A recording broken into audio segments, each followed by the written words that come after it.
Evil-Lyn, Evil Warrior Goddess, was released on April 2010 in the Masters of the Universe Classics line. And here she is. Evil-Lyn. And like you can see, there's nothing special about this package. It's a standard Masters of the Universe Classics package.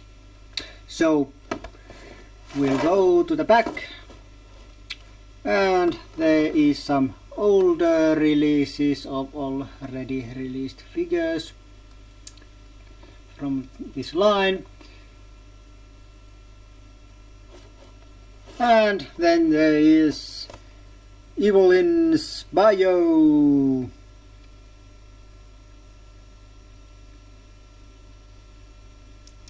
And Mr. Evil and brainwashing sentence, which you should obey right after watching this review. Okay? But that was the package.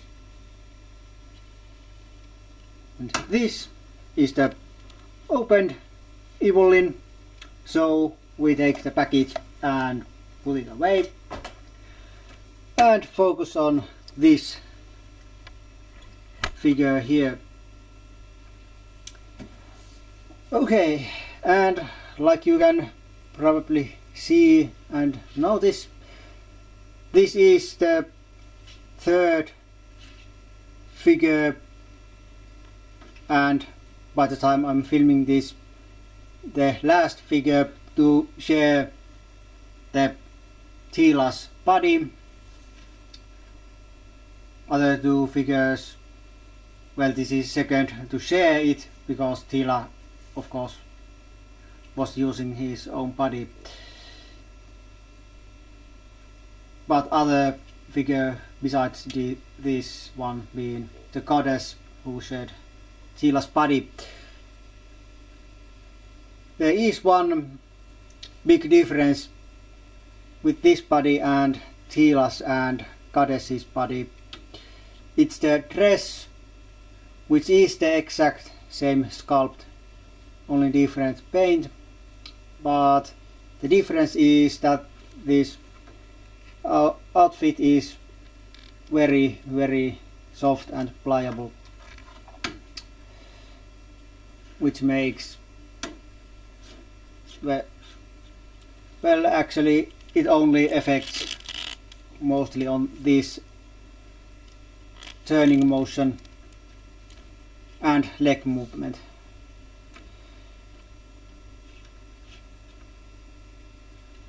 This really is a soft material. If you take the head off and probably heat this plastic a little bit, you can, if you want, probably make Evil-Lyn topless. Not that I'd going to do something like that, but that's a thought I had when I received this figure.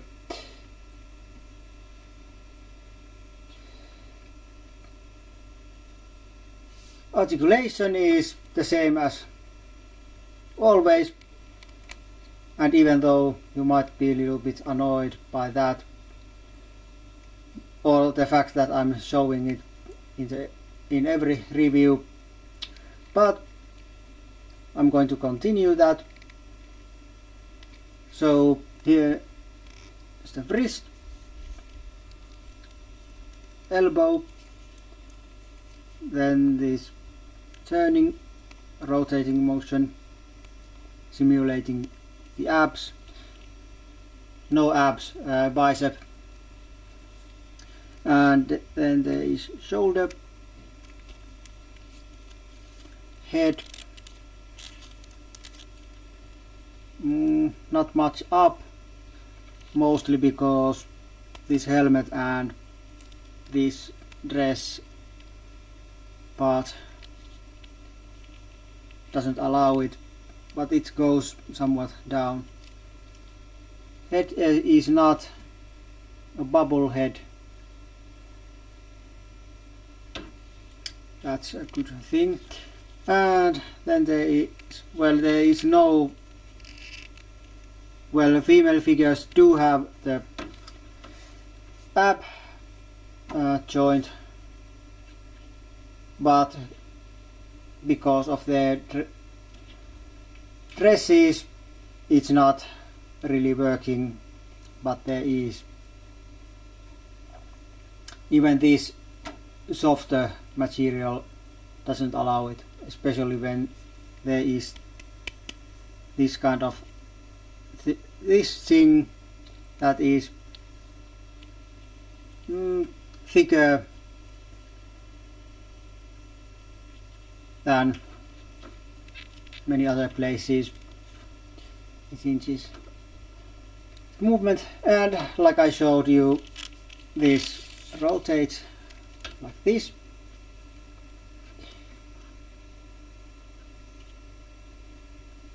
Then the legs go like this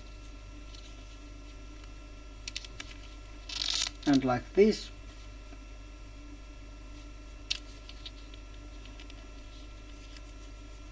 The knee, the boot, pretty stiff, and stiff ankles, and side to side. Oh yes, and leg does rotate like, well, it doesn't rotate all the way around like on male figures. Well, it does kind of, goes like this. With Tila and Goddess, that kind of thing, well, it's not really possible, especially with Goddess, because of the stiffness, because very hard material on these. But this one moves like a dream. The colors on this figure are, well, very blue. Boots are dark and darker blue. Outfit is dark and light blue and some metallic blue. Same goes to her arm ornaments, wristbands and armbands on both hands, and even the headdress or the helmet.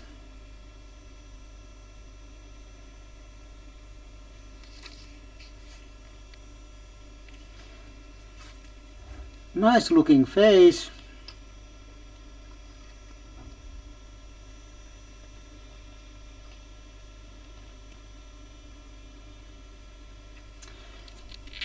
Well, besides the blue, the other main color for this figure is, well, you probably can see it if you are not blind, it's yellow. This figure is, well, very, very yellow. Her skin is yellow, and it's like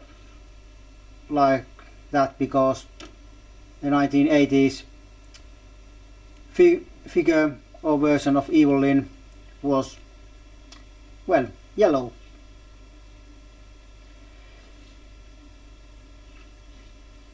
I don't really like this yellow color. Well, it's starting to grow on me. Well, not literally.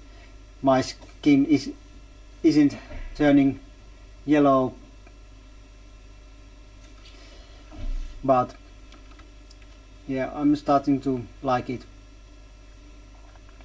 And I did have the original 1980s Evil-Lyn when I was a small boy, so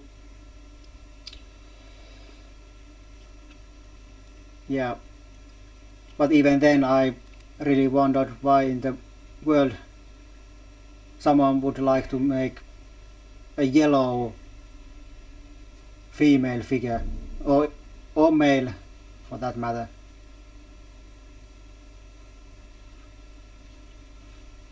And that didn't even was because in the cartoon she had a lighter skin. Well, it was partly that, but mostly I just didn't understood why in the world. And I'm not really liking the yellow color, but it's not so bad after I received the figure.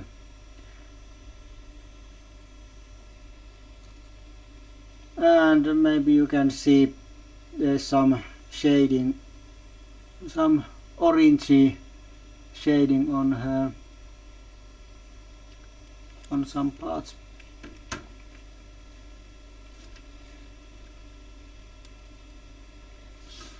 Alright, but let's go to her accessories.